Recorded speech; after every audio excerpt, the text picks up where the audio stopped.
नाथ महाराज शांतीब्रह्म आहे, ते कधी कुणावर रागवत नाही. काही करायचं ना आपण एकनाथांची शांतता भंग करायची. म्हणून नाथ महाराज गंगेवर स्नानाला गेले हे त्यानं बघितलं, पान खाल्लं आणि तो मनुष्य एका घराच्या गच्चीवर जाऊन बसला.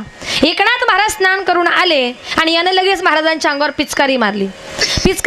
अपशकुन झाला. नाथ महाराज गंगेवर गेले, पुन्हा स्नान केलं, पुन्हा आले, यानं पुन्हा पिचकारी मारली. नाथ महाराज पुन्हा गेले, पुन्हा आले. असं करता करता 21 वेळा अंगावर पान खाऊन थुंकला. पण माझ्या अंगावर कोण थुंकतंय हे वरती मान करून सुद्धा बघितलं नाही. शेवटी यवन कंटाला, तोंड दुखायला लागलं. पान चावून किती वेळा पान चावायचं. ज्याच्या अंगावर थुंकतोय तो विचारतच नाहीये.